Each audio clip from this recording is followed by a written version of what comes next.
Hi, Brent. Thank you for creating this platform. I find it greatly cathartic, and it's great help to me. Part of me coming to awareness of my spirit is the propensity to want to help others in similar situations. And by uh, all measures, I'm just another experiencer. I'm no knowledgeable person or guru of sorts at all. I think I overanalyze what's going on for me, and sometimes I get lost in my head about it. So having this beautiful platform in order to share my experience and hear about others kind of helps me to settle down, and I'm grateful for all the knowledge that you have. So thank you again.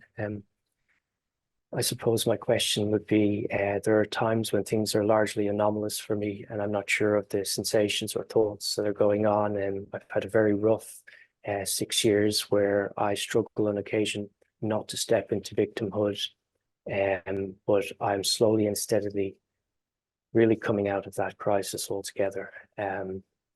Concepts in deep meditation, like am I the rider or the elephant, or the perception of the rider and the elephants, are starting to come forward to me. And there are moments and times where, through synchronicities, the right people get put in front of you at the right time.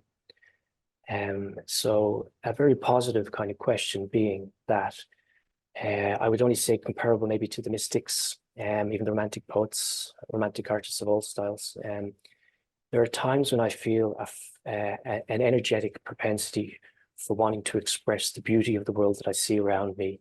And I've heard parapsychologists or mystics describe it as the impermanent nature of the external environment, or the grand illusion. And I see our spiritual nature, and I want to run to somebody and shake them and tell them of the beauty that I see. But sometimes it further ostracizes me, and there aren't as many out there that I would like there to be, that I can speak in the manner that I am now. But I'm wondering if anybody else has ever come across that, or if you have yourself, Brett, or if you have anything to say to help me on that journey. Yeah, thanks so much for sharing, Aaron. And it's a pleasure having you here in the community. And just by your beautiful question and expression alone, it seems that you are inclined towards expression, or not everybody has the gift of being articulate like that. So I recognize that in you. It's natural for this to become something that we want to express and share with everybody. How can it not be? The average person has a little hobby that they like, and they, love to talk about it. What we're dealing with is so much bigger than just a hobby. This is relating to the micro to the macro. And it's the most incredible thing. It has everything in it, right? It's got all the stuff. So of course, it's only natural to want to express it. Not to mention the emotional devotion that begins to move through us. I think you described an energetic component to the desire to express. So it's natural, it's very normal. And if anything, this is the reason I'm here doing this. I couldn't find people around me to really listen. So I said, well, I'll create something like this so I can express and feed this and satisfy this urge. So I recognize that. A few things that we can think about here. I think there's a saying in the Bible that, no man can be a prophet in his own homeland, something like that. You have to go somewhere else to express. The people who know you they're too close to you to often hear your poetic and mystical musings and ramblings. That's why they may say, oh, this is not the Aaron that I know. I don't want to hear this, right? So this is why that saying exists. You kind of have to find a new place, a new demographic to share with. It's a generalization, but it speaks to this point that, most people aren't going to get you, and that's okay.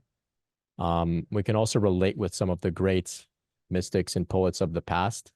Many of them kind of weren't even known when they were writing, right? It's only after they died that people discovered their works, and really, then they got recognition.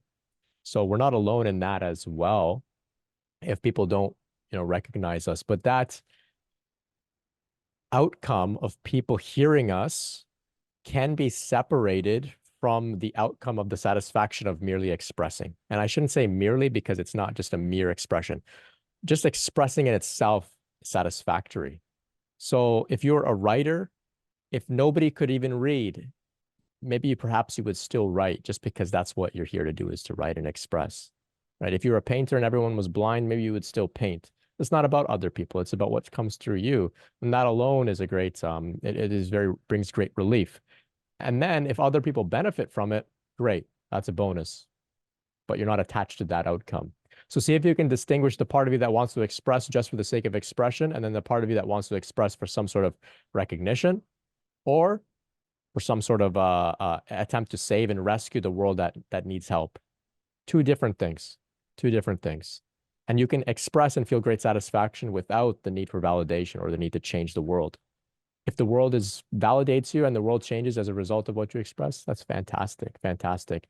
But if you're doing it for those reasons, we're bound to, to suffer, right? To suffer because we can't control the world's response to our expression. We can only control our expression. So take advantage of the internet, write, YouTube, podcast, anything like that. Their audience is there. People will find them when the time is right.